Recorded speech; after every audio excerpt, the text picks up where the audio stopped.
Wasabi Wallet, unfairly private. What's up, everyone? I'm Ben with the BTC Sessions, and this is your daily session.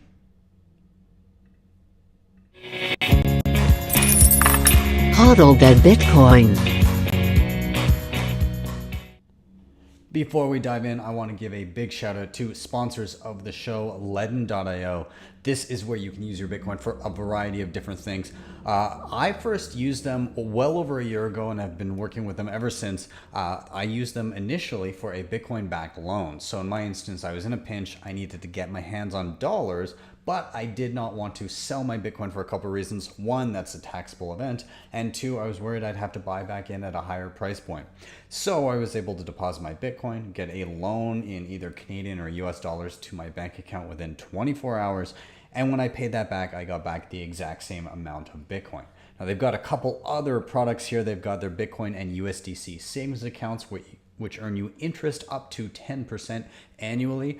And they've got their B2X offering. This uses the same loan mechanism to instantly buy more Bitcoin, which effectively doubles your Bitcoin on the spot. So if you want to check them out, there is a link in the show notes down below. If you click that and opt to get a loan, you'll get $50 worth of Bitcoin for free, and you'll be helping out the show in the process. And with that, let's dive into the news.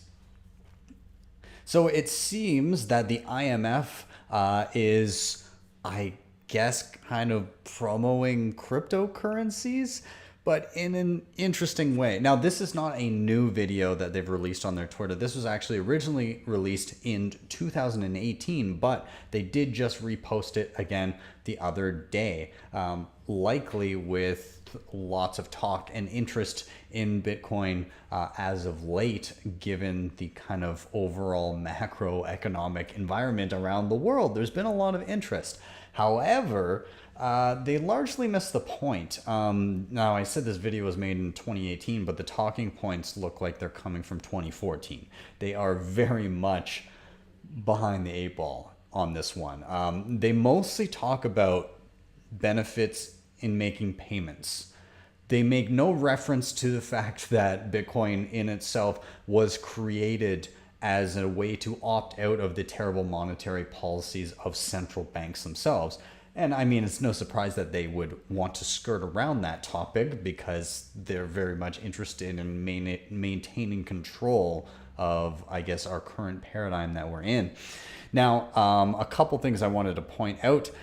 So Pierre Richard also mentioned here, the video does not discuss mining or coin supply. High-profile features like Kraken strategist Pierre Richard said, provable scarcity is what makes Bitcoin interesting. You forgot to mention that.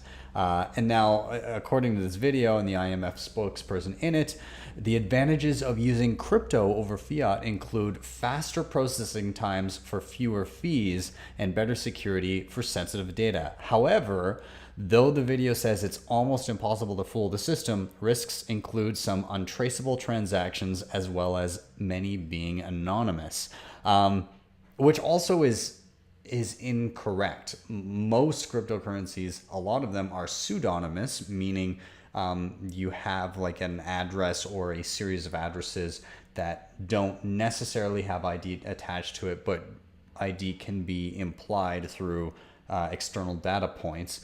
It is very much trackable, especially Bitcoin. You can see Bitcoin as it moves around. And then they talk about, bad actors and bad people using it, I guess. They don't really specify who gets to decide what actions are bad and who those bad people are.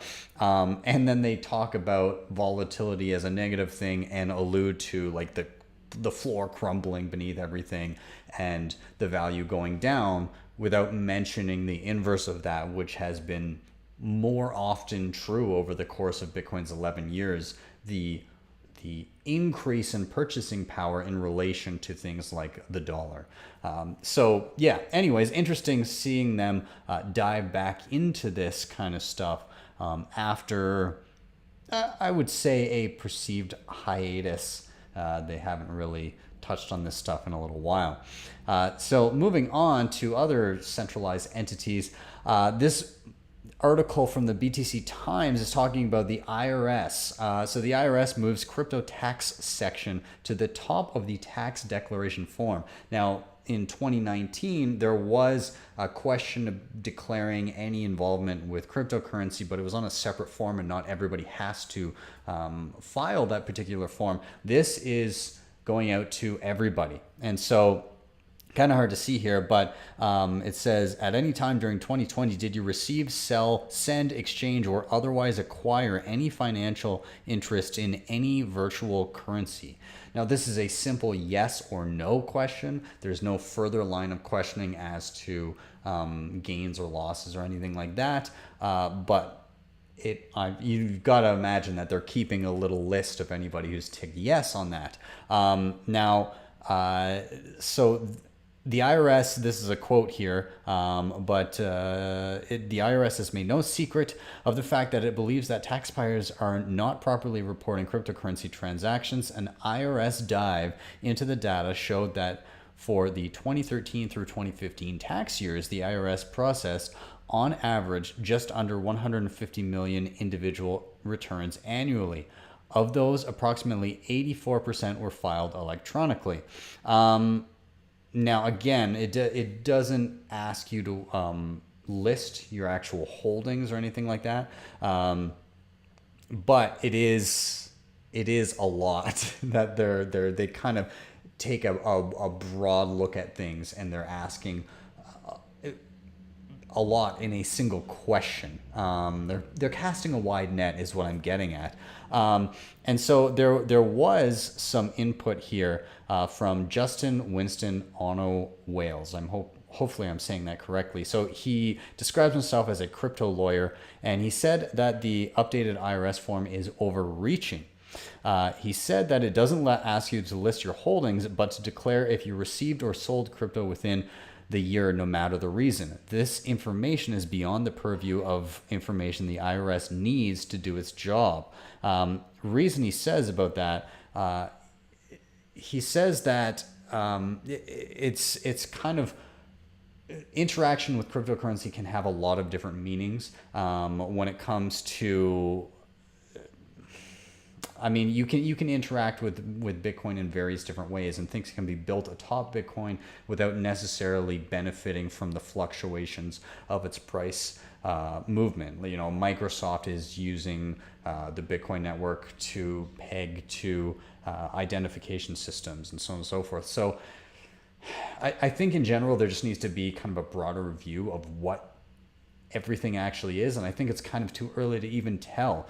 But nonetheless, if you're filing taxes in the US this year, well, you're going to see that question front and center. It's literally right below where you put your address. So keep an eye out for that, and yeah, enjoy. Let's move on. Snappa. So this Snappa is a company that does kind of like online graphics creation. So if you're looking to do like social media, ad, blogs, so on and so forth, it's just like an easy kind of click and drop solution for people. Now, why the hell am I talking about Snappa? They're not really related to Bitcoin in any way. However, this tweet from one of the co-founders, I believe, his name is Christopher Gimmer, and he said, "Given everything going on in the global economy, we began accumulating Bitcoin starting in March and holding it as a reserve asset on our balance sheet. My latest article explains the full reasoning behind this decision. Feedback is welcome." And man, this drop from them is a doozy. I'll read from the beginning of it, and then I'll just kind of give you an overview of what they go through. But the title, "Why We're Holding Bitcoin as a Reserve Asset." The intro goes, "Let me ask you a question. Would you rather save money in a currency whose supply is inflating each year, or would you rather save in a currency whose terminal supply is programmatically fixed? Given everything going on in the global economy, this is a question we've had to start taking seriously as Snappa continues to scale and produce growing amounts of free cash flow. It became even more important when our bank slashed the interest rate on our high interest, in quotes, savings account to 0.45% earlier this year. This means that the purchasing power of our Canadian and US dollars is actually decreasing after adjusting for inflation. Fortunately, I believe we now have a far superior savings technology available to us. That technology is Bitcoin. After falling down the rabbit hole and spending hundreds of hours studying the underlying protocol and all the game theory behind it, we began steadily accumulating Bitcoin beginning in March of this year. This position now makes up a significant percentage of our company's overall cash reserves. In this article, I will explain the full reasoning behind this decision. And he goes into great detail here. He has this history of money. He references Nick Szabo's Shelling Out, which is an excellent article if you haven't read it. He talks about the inflation of glass beads as currency in West Africa in 15th century. He goes through a lot of different things. He's talking about the convertibility of gold to dollars and dollars to gold. And he talks about how the US dollar has lost 99% of its purchasing power relative to gold over the course of the last century. Then he goes into Bitcoin's digital scarcity, its 21 million supply cap. He talks about stock to flow and how the stock to flow, by the way, stock to flow referring to the available amount of Bitcoin currently tradable versus the influx of newly created Bitcoin into the system. Or if you're talking about another asset, the above ground mined gold versus the amount of gold mined every year. So he talks about stock to flow and how the stock to flow of Bitcoin is now catching up to gold and will far surpass it, in fact, doubling it by 2024. And Plan B stock to flow model and the price projections with it. He talks about, again, Bitcoin versus gold. He makes some references to The Bullish Case for Bitcoin by VJ, which is, again, another great read. He talks about like qualities of money, the current macro environment. It's unbelievable, again, like how much he goes into, and then he talks about the recent move by MicroStrategy, which, if you missed this, where were you? They literally converted $250 million of their cash reserves directly into Bitcoin. They bought 0.1% of the entire supply of Bitcoin, over 21,000 Bitcoins. He talks about Paul Tudor Jones kind of de-risking this for regular institutional investors to start diving in, because he has. And then he also talks about, yes, there is a risk with volatility. There's risks with regulatory factors, although he's very doubtful that it would be clamped down on the US. He states there's risks with central bank digital currencies only if they adopted a sound money principle like Bitcoin, which, why would they do that? They're more likely to keep printing. And then finally, he acknowledges some level of protocol risk. But again, that is kind of a small factor given that Bitcoin has been running 11 years with so much value pegged behind it. It's a honeypot that just has not been broken into. So yeah, pretty wild. I do recommend you give this a read. I'd say that this is even a great article for people that are just starting to get into Bitcoin and trying to understand the value proposition of it. He lays it all out here. It's pretty wild. So yeah, Christopher, excellent job. And I'm super happy for both you and your company. I'm sure it will be an excellent decision as long as you maintain some low time preference. Moving on to quite the inverse. The CEO of Ryanair calls Bitcoin a Ponzi scheme after he was targeted as a fake endorser of an actual scam. So basically, there's a bunch of scammers that have been taking the likeness of various celebrities, including the CEO, to promote a fraudulent Bitcoin auto trading site, which doesn't actually trade or anything. Anyways. in dispelling that it was actually not him, he goes on to comment on Bitcoin itself. So when asked to comment on his involvement with Bitcoin, O'Leary gave a to the point summation of his view on the scam and crypto. He says, "I have never been and would never invest 1 cent in Bitcoin, which I believe is equivalent to a Ponzi scheme. I would strongly advise anyone with any shred of common sense to ignore this false story and avoid Bitcoin like a plague."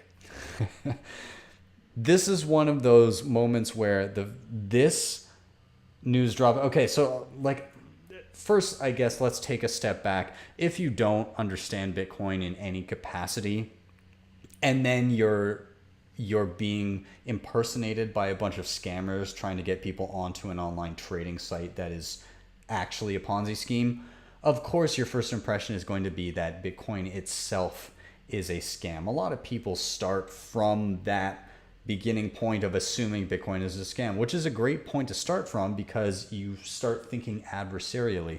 But I do think that at a time when we just covered a company converting their reserve assets into Bitcoin and then having another CEO of a company saying it's a Ponzi scheme, I think this is one of those days that we'll be able to look back at and say the person who did the research here had the edge, and it will likely pan out for them quite well versus those that don't catch on till later. So anyways, moving on, I wanted to touch on this case from the California Courts of Appeal. And so this was an individual who sued Coinbase, or attempted to sue Coinbase, because he did not get access to his Bitcoin Gold. So Bitcoin Gold was an offshoot of Bitcoin. So in late 2017, or I guess mid 2017, it became popular to take the UTXO set, or the, if you're looking for simpler terms, the account balances of every person in Bitcoin, and duplicate them and create a new cryptocurrency out of that. The first instance of which was Bitcoin Cash. And so since they were the first out the door, they really tried to say, we are Bitcoin, this is the real Bitcoin.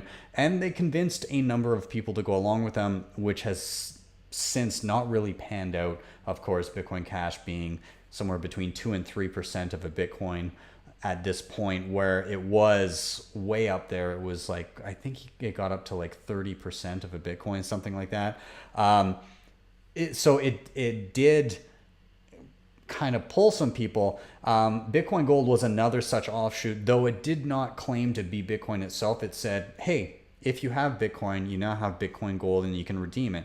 Bitcoin Gold did obtain some value at certain points, especially in late 2017, which compared to the value today it's lost basically all of its value. But for this individual, I'll read a little bit from this summary here. But essentially, he had a large amount of Bitcoin sitting on Coinbase. Coinbase did not support Bitcoin Gold, and as such, did not provide this airdropped coin to this customer. They said it was a security risk, so on and so forth. Anyways, he tried to sue and say they were entitled, or they were obligated rather, to provide this airdropped coin to him. This judgment, though, says otherwise. So let's read a little bit. Coinbase is an online digital currency platform that allows customers to send, receive, and store certain digital currencies. Archer, the plaintiff, opened a Coinbase account to purchase, trade, and store cryptocurrency. On October 23rd, 2017, a third party launched a new cryptocurrency called Bitcoin Gold. Coinbase monitored and evaluated Bitcoin Gold's network and informed its customers via its website. At this time, Coinbase cannot support Bitcoin Gold because its developers have not made the code available to the public to review. This is a major security risk. In 2018, the Bitcoin Gold network was attacked by hackers who stole millions of dollars of funds from trading platforms and individuals on its network. Archer sued Coinbase based on Coinbase's failure and a refusal to allow him to receive his Bitcoin gold currency and Coinbase's retention of control over his Bitcoin gold. The trial court rejected his claims of negligence, conversion, and breach of contract on summary judgment. The Court of Appeal affirmed. Archer failed to establish the existence of an agreement by Coinbase to provide the Bitcoin gold to him and failed to demonstrate Coinbase acted in any way to deprive him of his Bitcoin gold currency. So this sets the precedent that any entity, any third party that is holding cryptocurrency on your behalf, whether it be Bitcoin or anything else, is in no way obligated to provide any forked or any airdropped coin in relation to your actual holdings. So if you were holding Bitcoin, technically at the time of the creation of Bitcoin Cash or Bitcoin Gold or anything, and the exchange you were on did not provide you those newly created coins that would have been yours had you been holding it in your own wallet, they're under no obligation to do so, and they are not at fault for not doing so. So I guess the lesson here is, if you want to claim airdrops and forks and things like that, you got to have it in your own custody. Furthermore, it also seems to indicate, at least the way that I'm looking at it, potentially, if a custodian deemed a fork of a coin like Bitcoin to be something else at some point in time, like let's say if the SegWit 2x proposed fork had gone through, which was a number of companies and miners and a large group trying to change the Bitcoin protocol. Had that gone forward and Coinbase said that this is Bitcoin, even though the futures markets had it priced at a quarter of the price of actual Bitcoin, they would have been under no obligation to provide you the original coin. I think that's the way this reads. That's how it seems to me. Maybe I'm misreading it, but very, very interesting here. Either way, if you don't need to have your Bitcoin with a service, if you're not getting an actual service for it, or you're not active, if you're not a trader, get it into your own custody. That is the safest way to do it, not just from digital hackers that are targeting honeypots, but in instances like this where the law is having trouble catching up to what's actually going on. So keep that in mind, please. Moving on, Citadel 21, this publication, I really do love it. It's so eclectic and weird. Two things. They just dropped their fifth volume, which is excellent. I highly recommend you check it out. But they also just added their shop. And there you can get physical copies of the magazine. I have already bought volume 1, and I am planning on getting a subscription to this, because just to have, Bitcoiners don't get a lot of souvenirs when it comes to like physical stuff, because Bitcoin is intangible. So whenever something quality like this comes out, I want my physical copy. Now, there are only 1,000 copies of volume 1 being made. I believe they've already sold 700. So if you're looking to get one, you better get on it fast. And that 700 number, I think that was from the other day. So they may be even closer to selling out. So do check them out. I'll have a link anyways if you want to check it out. But it's citadel21.com. Either way, you can read it for free online. But if you want that physical copy, go grab it. Last couple things here. New article from the Bitsy Academy from the guys at Verify BTC. So thank you guys at Verify. How to audit Bitcoin supply and why it is important. So it goes through kind of the importance of, as I said, why is it important to audit Bitcoin? It gives you the exact command line thing to type in and how to interpret the data that gets spit out by your Bitcoin node. And then it goes on to talk about the recent debate around Ethereum and hashtag Supplygate, which was when Pierre Richard asked somebody to audit the supply of Ethereum for him, and everybody was coming back with different numbers. You even have Vitalik dropping just the coin market cap numbers, relying on a trusted third party. We later found out that Vitalik does not run a full archival node himself, from an interview on what Bitcoin did.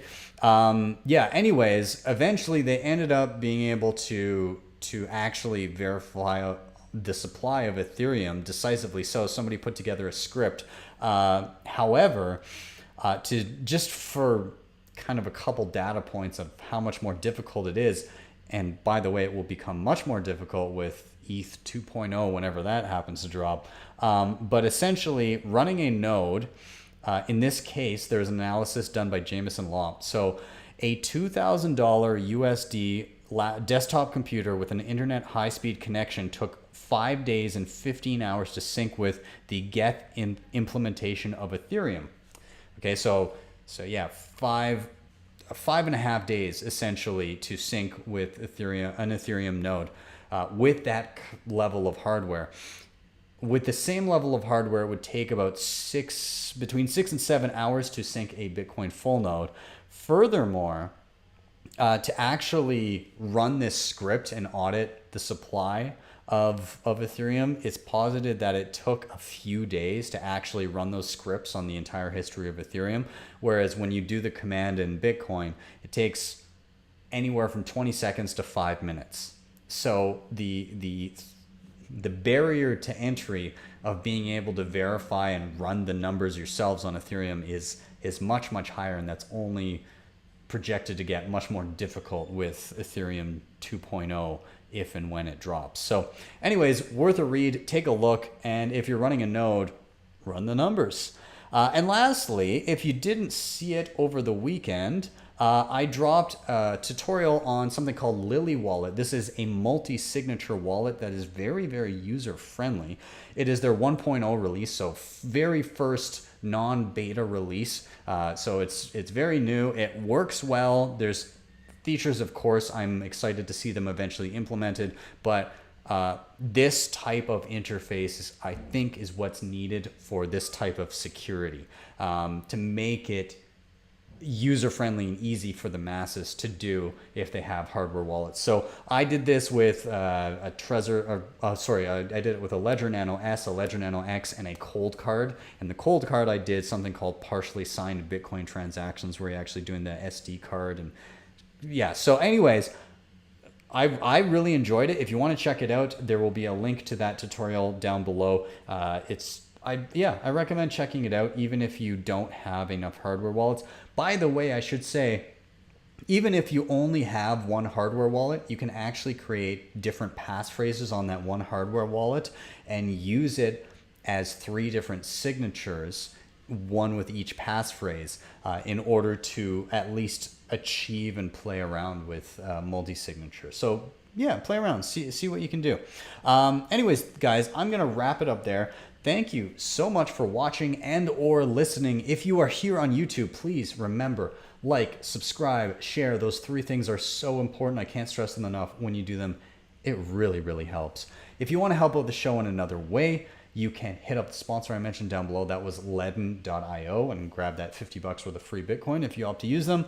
And if you really, really loved what you saw, you can always drop me a Bitcoin Lightning Network tip at my tippin.me page. That is tippin.me/@BTC sessions. And with that, I'm out. Have yourselves a wonderful day, a wonderful evening, wherever you are, and I'll see you next time for your daily session.